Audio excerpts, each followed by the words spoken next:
ketika beliau naik ke Tur Sina, naik ke Bukit Sina, beliau berdoa, ya Allah, aku ingin melihat cahayamu, aku ingin melihat zatmu, aku ingin melihat wajahmu ya Allah. Apa kata Allah? Wahai Musa, kau tidak akan sanggup, kau tidak akan kuat untuk melihat cahayaku wahai Musa. Ketahuilah, antara diriku dengan hamba-hambaku ditutupi dengan 70.000 hijab, 70.000 penghalang yang menutupi antara diriku dengan hamba-hambaku. Al-Imam Ghazali menjelaskan, penghalang Allah itu Allah ciptakan dari cahaya, dari air, dan dari kegelapan. Di dalam penghalang Allah ada suara gemuruh air, ada suara air yang sedang mengalir. Itu dalam penghalang Allah. Andaikan saya dan kalian manusia biasa, Allah perdengarkan telinga kita ini untuk bisa mendengar suara air yang ada dalam penghalang Allah, saking ketakutan hati kita ini akan copot dari badan, hati kita ini keluar sendiri dari badan, saking dahsyat penghalangnya Allah. Andaikan Allah buka satu penghalang, Allah perlihatkan kepada gunung, gunung akan hancur tenggelam, tidak akan muncul sampai datangnya hari kiamat. Apa kata Allah? Wahai Musa, 70.000 penghalang ini tidak akan aku buka untuk siapapun kecuali untuk Muhammad dan untuk umat Muhammad. Apa kata Nabi Allah Musa AS? Ya Allah, kalau begitu jadikanlah aku bagian daripada umat Muhammad. Nabi Musa ingin menjadi umat Nabi Muhammad. Bahkan diriwayatkan bahwasanya Sayyidina Syekh Abil Hasan Asyadili, pengarang Hizbul Bahar, Hizbun Nasr, pengarang kitab Mafakhirul Aliyah, beliau pernah bermimpi, saudara-saudara. Ketika beliau bermimpi, dalam mimpinya beliau melihat ada Nabi Muhammad dan ada Nabi Musa sedang ngobrol. Nabi Musa bilang sama Rasulullah, wahai Muhammad, aku dengar engkau pernah berkata dalam sabdamu bahwasanya ulama ummati kal anbiya Bani Israel. Ulama dari golongan umatku itu bagaikan golongan nabi-nabi dari kalangan Bani Israel.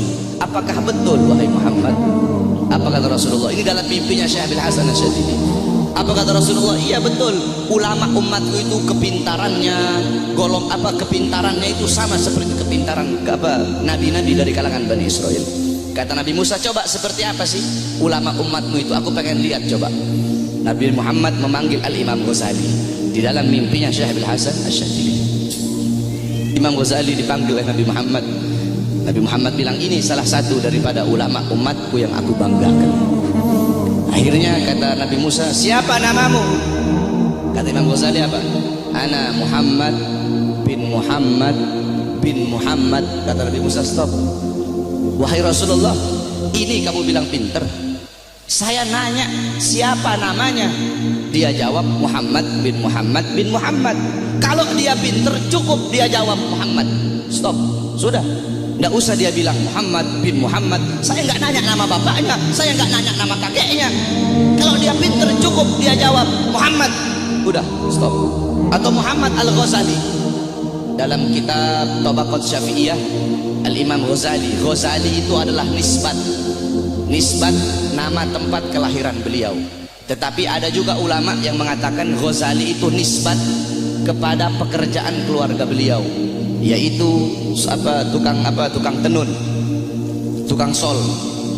Nah, kata Nabi Musa, kalau kamu pinter cukup kamu jawab Muhammad, nggak usah kamu bilang Muhammad bin Muhammad bin Muhammad, kepanjangan.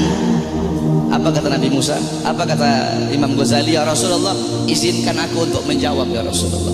Diizinkan oleh Rasul, dijawab oleh Imam Ghazali. Wahai Musa kalimullah, dulu Allah pernah nanya, wahai Musa, apa yang ada di tanganmu? Engkau bilang, ya Allah, ini tongkat. Tongkat ini untuk menyandar, untuk bersandar. Tongkat ini untuk memukul. Harusnya kalau kau pinter cukup kau jawab, ini tongkat. Tidak usah kau jawab tongkat ini untuk ini, untuk ini, untuk ini. Karena Allah nanya apa yang ada di tanganmu. Allah tidak tanya untuk apa itu. Apa kata Nabi Musa?